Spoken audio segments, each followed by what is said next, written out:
পেয়ারা, লাল পেয়ারা তোমরা তো দেখোনি বা খাওনি, কারণ তোমরা দেখবে করে তোমরা হচ্ছে একটা গরিব। তো আমরা হ্যালো গাইস, তোমার সবাই কেমন হচ্ছে? আশা করি ভালো আছে। তো আমি এখন যাচ্ছি পেয়ারা পাড়তে, কারণ আজকে আমরা পেয়ারা মাখা খাদ্য খেতে চলেছি। তো চলো বেশি দেরি না করে পেয়ারাগুলো পেরে নেই ঝটপট করে। তো এটা হচ্ছে আমাদের পেয়ারার গাছ, তোমরা দেখতেই পাচ্ছ। তাও দুটো পেয়ারা ঝুলছে এখানে, তাই আমি বেশি দেরি না করে নেমে নেমে পড়লাম মাঠে এবং দুটো পেয়ারা পেরে নিলাম। তোমরা দেখতেই পাচ্ছ এখন আমার হাতে দুটো পেয়ারা আছে। তারপরে আমি আবার নেমে চলে এলাম।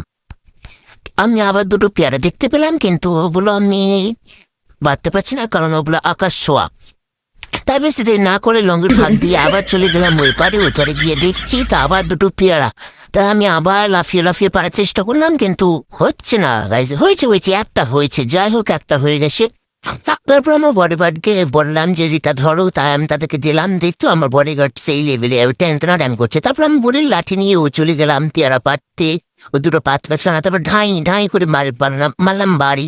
ঢাই ঢাই ঢাই, তবুও পড়ছে না। তার জন্য রেগে এবার গাছটাকে মনে হচ্ছে ভেঙে দেবে। যা হোক করে গেছে, তাই আমি আবার নেংটি মেরে চলে গেলাম ওই পারে আবার চলে এলাম নেংটি মেরে।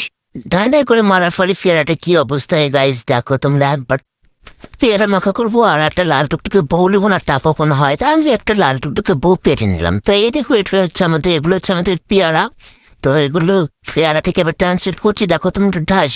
হ্যাঁ, চলে এসছে আমাদের পেয়ারা মাখা। কিন্তু এখন তোমরা বলবে যে লাল এগুলো আবার কি ভাই? ওগুলো একটা পেয়ারা, লাল পেয়ারা তোমরা তো দেখোনি বা খাওনি, কারণ তোমরা দেখবে করে তোমরা হচ্ছে একটা গরিব। তো আমরা এখন পাতা নিয়ে বসে পড়েছি পেয়ারা খাওয়ার জন্য। তো এখন আমাদের ভাগ চলছে, কারণ পেয়ারা মাখা এক হাতে খেলে পেট ভরে না, তার জন্য পাড়ার লোকগুলোকে ডেকে এনেছি।